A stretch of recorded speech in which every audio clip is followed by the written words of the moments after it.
4 frères m'ont demandé en mariage. Le regard qui a tout déclenché. Je m'appelle Sophia.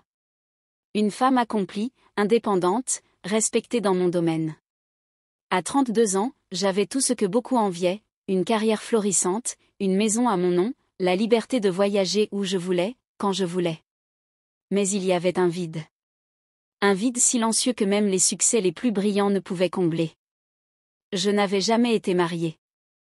Jamais vraiment aimée, du moins pas comme je le voulais. Les années passaient et les gens parlaient. Toujours. Une femme aussi brillante et séduisante, toujours seule? Elle doit être trop exigeante. Peut-être qu'elle cache un sale caractère. Je faisais semblant d'ignorer. Je haussais les épaules, je souriais. Mais parfois, seule devant mon miroir, les mots résonnaient.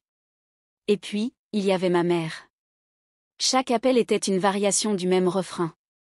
Sophia, tu veux me faire mourir sans voir ton mariage? Tu choisis trop. Regarde, tes amis se marient une à une. Tu penses que la beauté dure éternellement? Je soupirais. Je n'étais pas contre le mariage, je voulais juste quelque chose de vrai. D'authentique. D'unique. Puis, un jour banal, un simple lundi, quelque chose a changé. J'étais concentrée sur mes tableaux Excel, les yeux à demi fermés par la fatigue du week-end, quand la responsable RH entra dans l'open space. Bonjour à tous. Voici notre nouveau collègue, Ben. Je n'ai pas levé les yeux tout de suite. Trop de travail, trop peu de sommeil. Mais quand je l'ai fait, il était là. Ben. Un homme grand, à la peau ébène, aux yeux profonds. Il avait ce genre de présence qu'on ressentait avant même qu'il ne parle. Un calme viril, une assurance sans arrogance. Le genre d'homme qu'on n'oublie pas après l'avoir croisé une seule fois. J'ai vite détourné le regard. Je n'étais pas du genre à me laisser distraire. Et surtout pas par un nouveau collègue. Mais, dès ce jour, tout a changé. Il me regardait. Chaque pause café. Chaque réunion. Il y avait quelque chose de tendre dans sa manière de m'observer.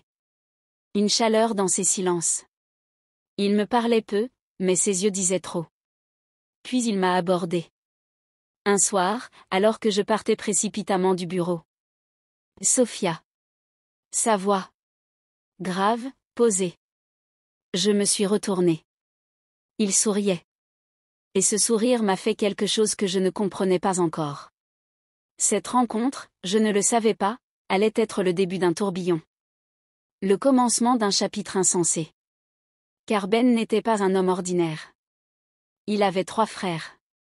Et chacun, pour des raisons différentes, allait s'intéresser à moi, jusqu'à me demander en mariage. 4 frères. Une seule femme. Moi. À suivre.